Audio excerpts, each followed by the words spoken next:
gentlemen, Amal Clooney.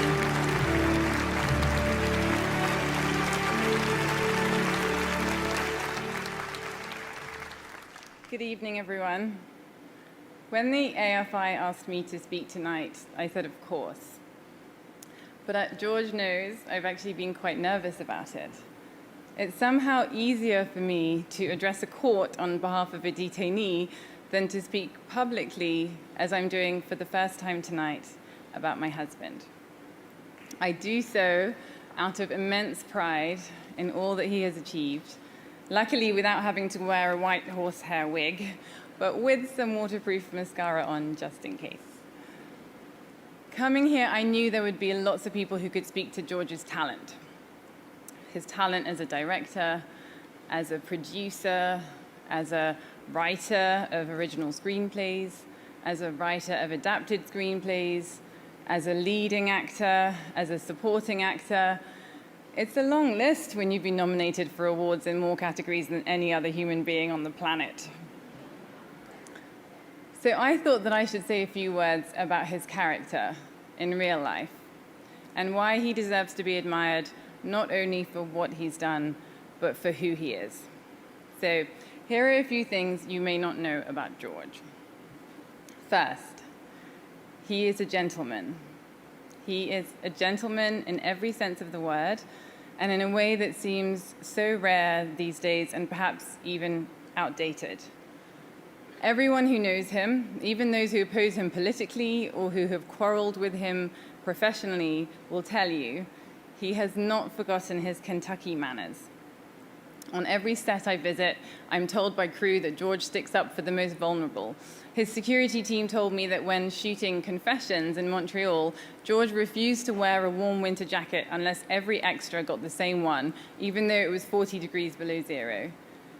Now, it's true that George's notorious pranks that we have heard about tonight are an exception to such gentlemanly comportment, as Matt Damon found out when, despite his rigorous workouts, his trousers kept getting tighter and tighter every time he appeared on George's set. But other than that, George is definitely a gentleman. The second thing is that George is incredibly generous. He is generous with his time. He finds out about people who have suffered the same health issues as him, and he writes to give them advice.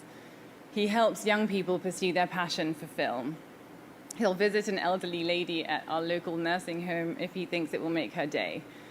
He has a big heart, and he puts it into everything that he does, whether it's making a movie, hosting a fundraiser, or quite often these days, pranking our latest guest using a nappy and a pot of Nutella. But George is generous in traditional ways too, by donating money to causes he believes in and spoiling loved ones. He must surely be the only person in the world to invite his 13 closest friends to dinner one night and give them a suitcase filled with $1 million in cash. Though it must be said, the 14th closest friend is still really upset about that one. Third, George picks good fights. Even before I knew him, I admired George's commitment to taking up causes like exposing corruption in Sudan before they were visible, and to taking moral stances like opposing the war in Iraq when it was far from popular to do so. Recently, he worked with survivors of the Parkland school shooting on their campaign for gun control, and he continues to mentor some of them today. He was even the UN's messenger of peace, but the reality is that he fights for what is right as a way of life. George shows us all what it is to have a moral conscience and how powerful it can be when combined with eloquence and courage. This aspect of George's character was noted many years ago by Walter Cronkite, the famous newsman who wrote George a letter that I found in our home. Here's how it begins. Dear George, in the course of my checkered career, I have encountered a fair number of movie stars. Most of them used their power badly, usually to prop up a frail ego. Some of them had style, not many had character. Very few of them had any real class. you have character, and you have class. You also have a thoroughly admirable lunatic courage, diving off the high board without knowing if there is any water in the pool. Walter was right, and his words are all the more poignant at a time when many of us feel that character is lacking in some of the leaders we count on the most.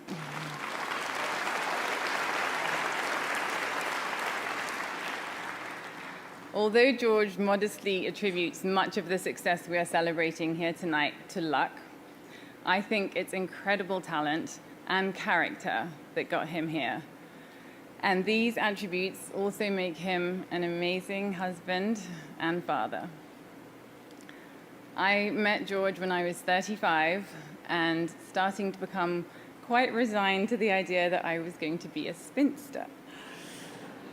Then we met, started hiding out in my London flat, and very soon it felt like no matter what happened, I would never want to be with anyone else. I couldn't sleep when we were apart, and I'm told that I would display a particular grin and head tilt when reading his text messages or the letters that he would hide in my bag. 5 years later, none of that has changed. He is the person who has my complete admiration, and also the person whose smile makes me melt every time. My love, what I have found with you is the great love that I always hoped existed. And seeing you with our children, Ella and Alexander, is the greatest joy in my life. You fill our home with laughter and happiness, and that's even before the children have worked out that Dada is actually Batman, a talking fox, and friends with Mary Poppins. I am so proud of you, my love. Congratulations on this great honor that you're receiving tonight. I am proud of you, but I also know that when our children find out not only what you have done, but who you are, they will be so proud of you too.